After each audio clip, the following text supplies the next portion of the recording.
So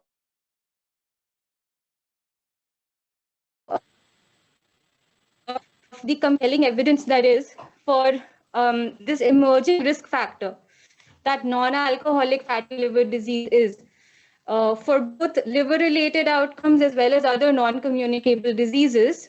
And so it's clear by now that we need to prioritize this disease in the public health agenda. And so what I'll be talking about is the diagnosis of non-alcoholic fatty liver disease at different levels of healthcare. And this will be in relation to the recently launched operational guidelines on the integration of NAFLD into the National Program for Prevention and Control of Cancer, Diabetes, Cardiovascular Disease, and Stroke. So I'll be keeping it fairly short and brief. I'll talk about the assessment and referral community level and the primary healthcare level, which will be followed by the diagnosis and risk stratification at a community health center level. I will also talk about some non-invasive tools for detecting fibrosis at secondary care level. I will end at the diagnosis at district hospital, which is the level up till which the operational guidelines describe the diagnosis of non-alcoholic fatty liver disease.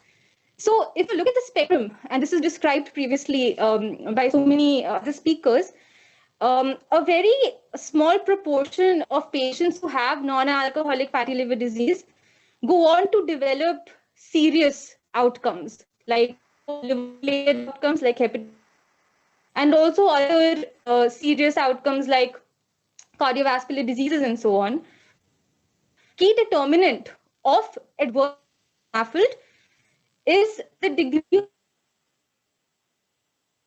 What these operational guidelines attempt to do, apart from diagnosing NAFLD, is to successfully stratify individuals as having high risk of fibrosis.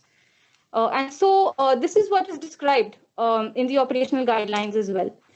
So at the community health center level, the primary health center level, what is done is pretty much just the assessment of risk factors. So trying to identify those individuals who are at high risk of having non-alcoholic fatty liver disease at present. And then a little higher up at district hospital, we will attempt to identify individuals into high and low risk for having fibrosis, liver fibrosis. And this will be done with the help of some laboratory tests and imaging like USG and transient elastography. So the first step is to identify patients who need to be screened for NAFLD, so risk assessment. The second is to diagnose NAFLD, and the third step is risk stratification, which involves identification of patients who are at risk and referral of these adequately identify individuals who need referral to a specialist. So at the social health activist or the ASHA, and is equipped with something called the community-based assessment checklist, which she's already been using as part of the NPCDCS program. And what this checklist contains is basically items for screening symptoms and risk factors for non-communicable diseases. And so these risk factors have already been extensively described by Kakkar sir. So she will screen for abdominal obesity, waist 90 and 80 for men and women. We'll take history, personal and family history of diabetes, hypertension, coronary, and cancer. So liver diseases and gallstones. And highest relation that diabetes and obesity has with non-alcoholic fatty liver disease, that will be referred higher up to a center or health and wellness center. So for the next two levels, primary health level, it is basically just the validation of this risk assessment that the ASHA has done. So at the sub-center level, the auxiliary nurse, midwife, or the health worker, female, she will validate all the individuals referred to her by the ASHA worker. And again, she will do the same risk assessment. So abdominal obesity, overweight using BMI and obese, Also, personal and family history of hypertension, diabetes, heart disease, cancer, liver disease, and gallstones. She will screen for diabetes, hypertension, cancers. And apart from this, she will also check for pedal edema. So she's already trained to do this, and she's been doing it as part of ANC checkups. And so that knowledge will just be applied in this setting. Now, the primary healthcare level, the medical officer will examine patients, refer to him, and again validate this screening for abdominal obesity, overweight, and other risk factors. He will also capture those patients who report to him with an abnormal LFT profile or a report of hepatic steatosis on ultrasound. So this is incidental findings. And he can take the help of a teleconsultation. So there's a hub and spoke model where the hub is at a medical college. And so he can get guidance as to appropriate referral. So now at the secondary care level, that's the community health center. What is stipulated in the Indian public health standards is that there be availability of that's the liver function test and the complete blood count.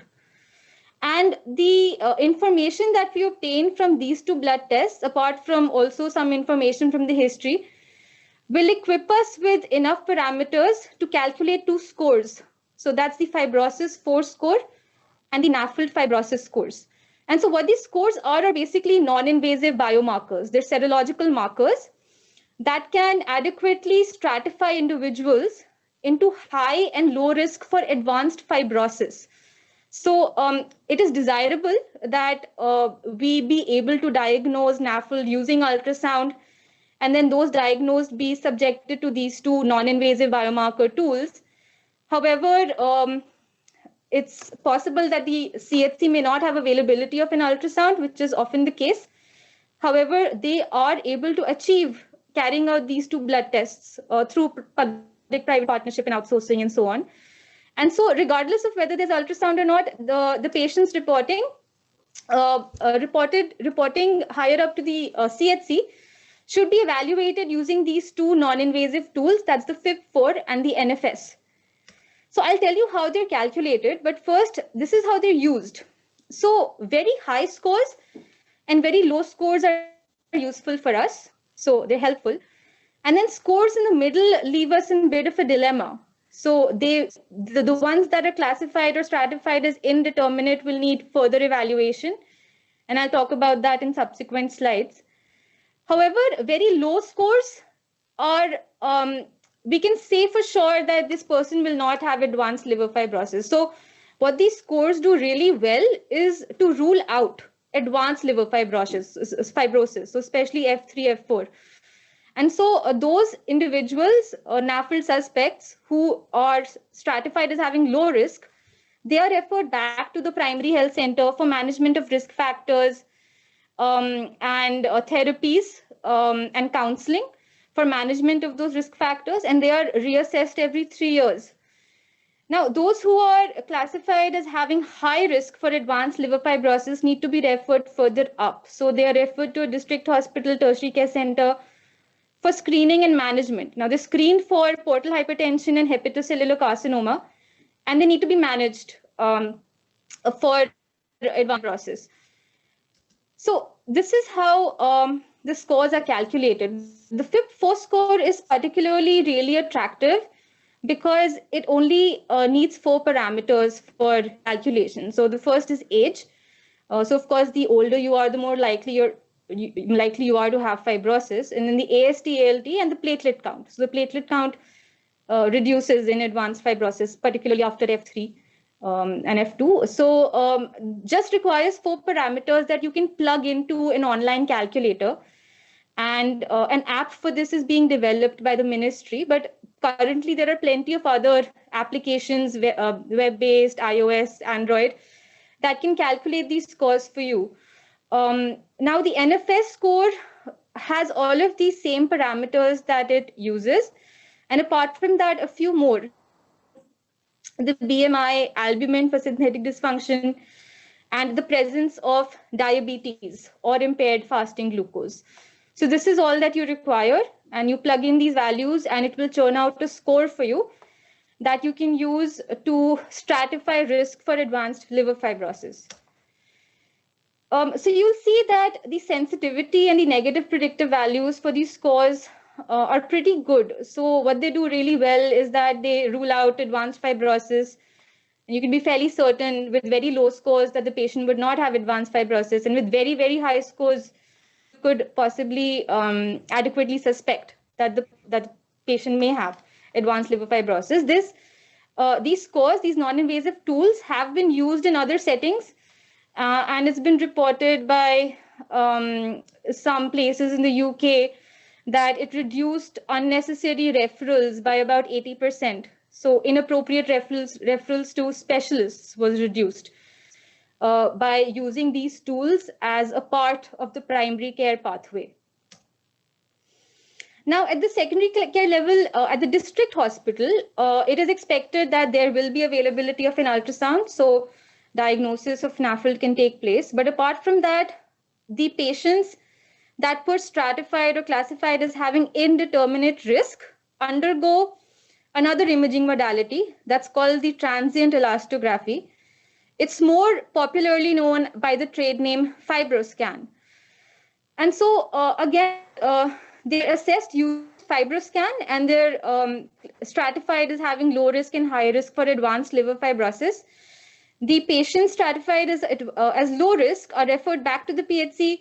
They are managed for risk factors. They are counseled for lifestyle modifications, and they are managed in terms of fees for the risk factors. And they are reassessed every 3 years. Those that are stratified as having high risk for advanced liver fibrosis, they have to be managed. They are screened for portal hypertension and HCC, and they're referred to specialist care. Just a word about the FibroScan. It's an ultrasound-based technology. What it does is that it sends a mechanical linear wave through the liver parenchyma. And as a measure of liver stiffness, it measures how fast that wave travels. So the stiffer the liver, the faster it will go. So as a measure of liver stiffness, it measures the shear wave velocity, and it reports the measure of fibrosis in terms of kilopascals. Now, there are different cutoffs depending on the underlying liver disease. A commonly used cutoff means significant 0.9 kilopascals. But apart from this, it's also able to tell us the grade of steatosis, so how much fat is contributing. That's in terms of the controlled attenuation parameter, or the CAP score. And again, there are different cutoffs for the CAP score. So these are the cutoffs that are commonly used: 248 to 68 to mean steatosis grade 1, 268 to 280 to mean S2, and higher than 280 to mean S3. So it's able to adequately classify steatosis grade and fibrosis.